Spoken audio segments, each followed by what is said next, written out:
Movie के starting scenes में हमें 1969 का वर्जीनिया को दिखाया जाता है, जहां 5 स्टूडेंट्स किसी कारणों की वजह से वर्जीनिया के जंगलों के बीच की रास्ता होकर वाशिंगटन डीसी जा रहा होता है। वो लोग एक ट्रक से लिफ्ट लेके एक गैराज तक पहुंचता है और उस गैराज से एक कार को रेंट पे लेने की सोचता है। उन स्टूडेंट्स में से कोल और बनी गैराज के ओनर से कार रेंट पे लेने की बात करते हैं। बनी ब्लैक होता है और इस वजह से गैराज का ओनर उसे बहुत ही उल्टा सीधा कमेंट पास करता है, जिससे बनी बहुत ही अपसेट हो जाता है। कोल उस आदमी को समझाने की कोशिश करता है कि स्किन कलर ब्लैक हो या फिर व्हाइट, आखिरकार हर कोई इंसान होता है। लेकिन वो गैराज का ओनर बहुत ही ढीठ होता है और वो बुनी की तरफ घूरे जा रहे थे और फिर ये सब देखकर बुनी वहाँ से चले जाते हैं और कोल उस आदमी से कार के बारे में बात करता है। वो गैराज का ओनर उसे कहता है कि बस एक ही गाड़ी खाली था और थोड़ी देर पहले ही वो गाड़ी उसने किसी को रेंट पे दे दी। तभी वहाँ पे एक आदमी आता है। ये वही आदमी होता है जिससे गैराज का ओनर थोड़ी देर पहले कार रेंट पे दिया था। उस आदमी का नाम क्विंटन होता है। उस आदमी को जब पता चलता है कि वो लोग भी वाशिंगटन जाना चाहता है,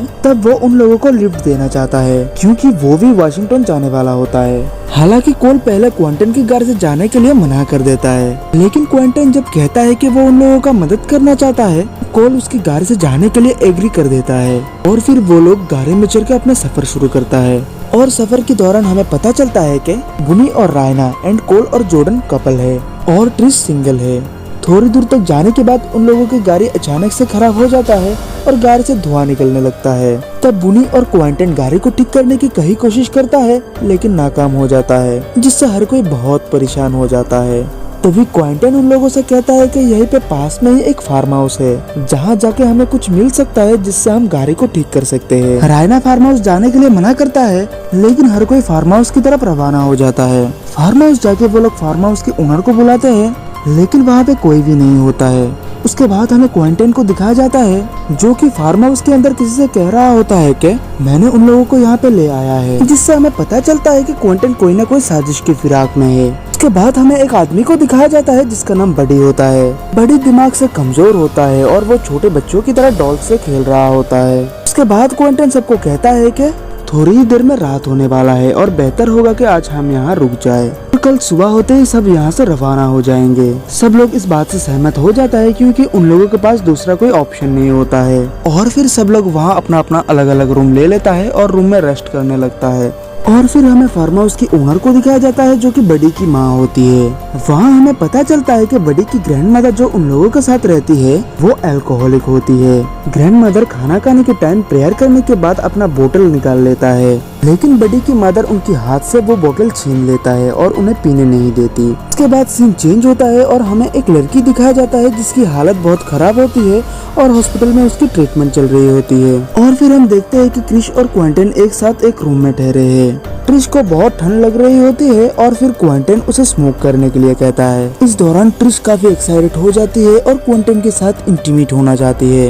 ये बात क्विंटन को पसंद नहीं आता है और वो ट्रिश को धक्का देकर वहाँ से निकल जाता है, जिससे ट्रिश बहुत ही अपसेट हो जाता है। इसके बाद क्विंटन कोल और जॉर्डन के पास जाता है और उन्हें कहता है कि उसने फार्म हाउस के पास एक ट्रक को देखा है, जिससे वो लोग कल सुबह यहाँ से निकल सकता है। और फिर कोल और जॉर्डन क्विंटन के साथ उस ट्रक को देखने जाते हैं। वो ट्रक फार्म की चारों ओर लगे कांटेदार की उस पार होती है। कोल कांटेदार के नीचे से उस ट्रक के पास चले जाते हैं, लेकिन जब जॉर्डन उस कांटेदार को पकड़ता है तब उसे बहुत तेज बिजली का झटका लगता है, जिससे उसके हाथ जल जाता है। क्विंटन तब जॉर्डन के हाथ पे एक कपड़ा से बांध देता है और कोल भी जॉर्डन के पास चले आते हैं। अगली सुबह जब वो लोग उठता है तब बडी को वो लोग बाहर देखता है। कोल जब बडी से बातें करने के लिए उसके सामने जाता है, तब बडी कोल पे हमला कर देता है, जिसे देख बुनी भी बडी के ऊपर हमला कर देता है और बुनी और बडी के बीच काफी हाथापाई होता है। तभी वहाँ फार्म हाउस का ओनर यानी कि बडी की माँ आता है और बुनी और बडी का फाइट रुकवाता है। बडी का मदर बडी की इस हरकत के लिए उन सबसे माफी मांगते हैं और कहती है कि बडी का दिमाग ठीक नहीं है, वो बिल्कुल बच्चे जैसा है। वो औरत उनसे और भी पूछती है कि उन लोगों को यहाँ पे रहने में कोई दिक्कत तो नहीं हो रहा है और फिर वो औरत उन लोगों को ब्रेकफास्ट के लिए इनवाइट करता है, जिससे सब लोग बहुत ही खुश हो जाता है क्योंकि वो लोग बहुत भूखा होता है। कोल की नाक से बहुत ब्लीडिंग हो रही होती है क्योंकि बॉडी की अटैक से कोल का नाक टूट जाता है। खैर उसके बाद सब लोग ब्रेकफास्ट करने जाते हैं और ब्रेकफास्ट के दौरान ट्रिश सबसे कहती है कि उसे यहाँ पे कुछ भी ठीक नहीं लग रहा है और बेहतर होगा कि यहाँ से जल्दी निकल जाए। उसके बाद कोल और जॉर्डन बॉडी से सॉरी कहने जाते हैं ताकि बॉडी से मदद लेके वो लोग ट्रक को ठीक कर सके। वहाँ हम देखते हैं कि बॉडी जॉर्डन को बहुत पसंद करने लगता है और जॉर्डन से कहता है कि क्या तुम मुझसे फ्रेंडशिप करोगे। और जॉर्डन उसे यस कर देता है। तब बड़ी जॉर्डन को उनकी फ्रेंडशिप की निशानी के तौर पे एक डॉल देता है। उसके बाद जॉर्डन रायना को कहती है कि वो पागल आदमी उससे फ्रेंडशिप करना चाहते हैं और उसे एक डॉल भी दिया है, जिसे लेकर रायना जॉर्डन के साथ मजाक करती है। उसके बाद हमें फिर से वो लड़की को दिखाया जाता है जो कि हॉस्पिटल में होती है और उसका ऑपरेशन चल रहा होता है। और तब हम देखते हैं कि उस लड़की के एक पैर नहीं होती है।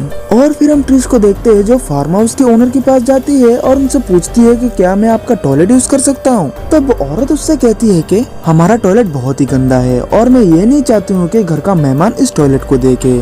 और फिर वो औरत ट्रिश को फार्म हाउस के पीछे वाले टॉयलेट में जाने के लिए कहती है।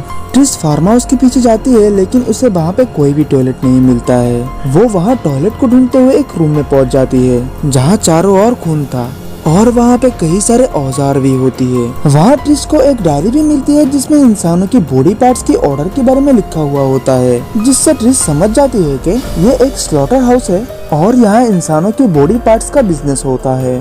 ट्रिश वहाँ से निकलने वाली होती है लेकिन तभी वहाँ पे बडी चले आते हैं। ट्रिश बडी से रिक्वेस्ट करती है कि वो उसे कुछ ना करे और यहाँ से जाने दे, लेकिन बडी उस पे एक हैमर से हिट कर देता है जिससे वो बेहोश हो जाती है। और फिर बडी उसे एक बेड में बांध के उसका गला काट देता है।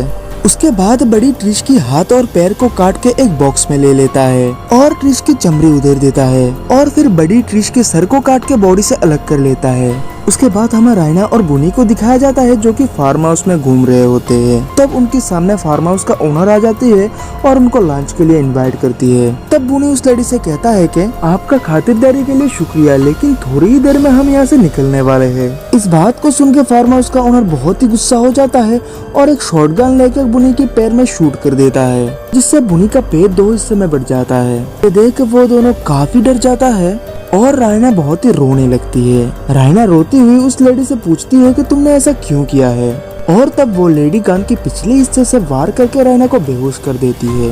उसके बाद हमें फ्लैशबैक में दिखाया जाता है कि क्विंटन क्यों गैराज में गया था। दरअसल क्विंटन ह्यूमन बॉडी पार्ट्स का बिजनेस करता है और वो उन फार्म हाउस वालों से मिला हुआ होता है। गैराज का ओनर क्विंटन का सप्लायर होता है और क्विंटन उसको बॉडी पार्ट्स का ऑर्डर देने उसकी गैराज जाता है। गैराज का ओनर कहता है कि इस बार खुद क्विंटन को कुछ लोगों को वहाँ पे ले जाना पड़ेगा और इस वजह से गैराज का ओनर और क्विंटन प्लान करके उन लोगों को फार्म हाउस ले गया था। दूसरी तरफ बड़ी ट्रिश की बॉडी पार्ट्स को काटने के बाद बचा कुचा बॉडी पार्ट्स सुअर को खाने के लिए देता है, जिसे जॉर्डन देख लेती है और बहुत ही डर जाती है। तब जॉर्डन कोल और क्विंटन को सब कुछ बताती है और यहाँ से फौरन निकलने के लिए कहती है। तब क्विंटन उनके सामने ऐसे बिहेव करते हैं जैसे उसे कुछ पता ही ना हो। कोल और जॉर्डन वहाँ से निकलने की कोशिश करती है, तभी उन्हें पता चलता है कि किसी ने उस रूम का डोर बाहर से लॉक कर दिया है, जिससे वो दोनों काफी परेशान हो जाती है और यहाँ से निकलने के लिए दूसरा रास्ता ढूंढने लगता है। उस तरफ हमें बुनी और रायना को दिखाया जाता है जो कि बंधा हुआ होता है और बड़ी भी वहाँ पे होता है। बड़ी रायना के पास जाता है और रायना के सर से स्कैल्प काट लेता है। बुनी ये सब देख के बहुत रोता है। बड़ी को ये सब ना करने की रिक्वेस्ट करता है, लेकिन बड़ी बुनी की एक भी नहीं सुनता है और रायना के पेट को फाड़ के उसके आंतरियां बाहर निकाल लेता है, जिससे वो मारी जाती है। दूसरी तरफ कोल और जॉर्डन उस रूम से बाहर निकलने का दूसरा रास्ता ढूंढ लेता है और जैसे तैसे करके बाहर निकल जाता है। बाहर आने के बाद क्विंटन उन लोगों को ब्लेम करता है कि उन लोगों की वजह से क्विंटन भी यहाँ फंस गया है और वो उन लोगों के साथ अब नहीं रहने वाला है। ये कह के क्विंटन वहाँ से भाग जाता है। तभी कोल और जॉर्डन को बनी की चीखों की आवाज सुनाई देता है और वो लोग स्लॉटर रूम के विंडो से झांक के अंदर देखने जाते हैं। तभी वहाँ पे फार्म हाउस का ओनर, वो लेडी और बड़ी का ग्रैंडमदर आता है और बुनी को कहती है कि तुम्हें खुश होना चाहिए क्योंकि ईश्वर ने तुम्हें इस काम के लिए चुना है। और फिर ग्रैंडमदर अपने छुरी से बुनी को इलेक्ट्रिक शॉक देकर मार देता है। बड़ी जब रायना की बॉडी को काटने जाते हैं तब वो अपने माँ से कहती है कि कोई खिड़की से अंदर देख रहा है। तब बड़ी की मदर बाहर चेक करने जाते हैं और जॉर्डन को गले से पकड़ लेती है। कोल जॉर्डन को जैसे तैसे करके छुड़ा लेता है और यहाँ से भागने के लिए कहता है, जिससे बड़ी की मदर गुस्से से आग का गोला हो जाता है और बड़ी को बुला के कहता है कि इन लोगों ने तुम्हारी माँ को मारा है। और तब बड़ी कोल को मारने लगता है और इस दौरान जॉर्डन वहाँ से भाग जाती है। उसके बाद कोल को जमीन में एक नाइफ दिखाई देता है और वो जब उस नाइफ को उठाने जाता है तब ग्रैंडमदर उस नाइफ को व्हील चेयर से दबा देता है और कोल को भी अपनी छुरी से इलेक्ट्रिक शॉक देकर मार देता है। और फिर बड़ी अपना ट्रक लेकर जॉर्डन को पकड़ने के लिए उसके पीछे पीछे जाता है। जॉर्डन भागते हुए कोल को लेने के लिए फिर से वहाँ आती है और कोल को मरा हुआ देख के बहुत सैड हो जाती है। तभी वो एक गड्ढे में गिर जाती है और एक लकड़ी उसके बॉडी के आर पार हो जाती है। वो जैसे तैसे करके गड्ढे से निकल कर घास के नीचे छुप जाती है। बडी, उसके मदर और उसका ग्रैंड मदर उसे ढूंढने लगती है। ग्रैंड मदर उसे घास के नीचे देख लेती है और अपनी छरी से इलेक्ट्रिक शॉक देने ही वाली होती है, लेकिन तभी जॉर्डन उसकी छरी को पकड़ लेती है और उन दोनों में हाथापाई हो जाती है। हाथापाई के दौरान जॉर्डन ग्रैंड मदर को एक हैमर से वार करके मार डालती है। उसके बाद बडी जॉर्डन को पकड़ लेता है और स्लॉटर रूम में ले आता है। जब बडी जॉर्डन को काटने जाता है तब उसे जॉर्डन की पॉकेट में से वो डॉल मिलता है जो बडी ने उसे फ्रेंडशिप की निशानी के तौर पे दिया था, जिसे देख बडी बहुत ही इमोशनल हो जाता है और वो जॉर्डन को मार नहीं पाता है। और फिर बडी जॉर्डन को उठा के वहाँ से दूर ले आता है ताकि वो यहाँ से बच के भाग सके, लेकिन तभी क्विंटन उसे देख लेता है और वो भाग के आके बडी के ऊपर हमला कर देता है, जिससे वो दोनों एक बाउंड्री नेट में जा गिरता है जिसमें करंट होता है और इलेक्ट्रिक शॉक की वजह से वो दोनों वहाँ पे बेहोश होकर गिर जाता है। उसके बाद सीन चेंज होता है और हमें हॉस्पिटल वाली लड़की को फिर से दिखाया जाता है जहाँ उसकी ऑपरेशन चल रहे होते हैं। उस लड़की का एक पैर कटे हुए थी और नया पैर जोड़ने के लिए वहाँ 2 इंसानी पैर की डिलीवरी होता है। दोस्तों, वो इंसानी पैर किसी और की नहीं बल्कि ट्रिश की होती है, यानी कि यहाँ से उन लोगों को इंसानी बॉडी पार्ट्स का ऑर्डर आया था। अगली सुबह हम गैराज की ओनर को देखते हैं जिसे जॉर्डन रास्ते में पड़ी हुई मिलती है। वो जॉर्डन को उठा के अपने ट्रक में ले लेता है और हमें फ्लैशबैक में दिखाया जाता है कि क्विंटन और कोई नहीं बल्कि बडी का भाई होता है और इन लोगों को यहाँ लाने का प्लान भी उसका ही होता है। और फिर हम देखते हैं कि जिस ट्रक में गैराज का ओनर जॉर्डन को उठा के ले जाता है उसके पीछे क्विंटन भी होता है, यानी कि जॉर्डन भी बच नहीं पाई थी। उसे भी मार के उसकी बॉडी पार्ट्स को सेल कर दिया गया है। यहीं पे इस मूवी का एंड हो जाता है। दोस्तों, हमारे वीडियो आपको कैसी लगी हमें कमेंट करके जरूर बताएं और हमारे चैनल को सब्सक्राइब करके बेल आइकन को प्रेस करना ना भूले ताकि हमारे आने वाले हर वीडियो की अपडेट आपको मिलता रहे। वीडियो को आखिर तक देखने के लिए शुक्रिया।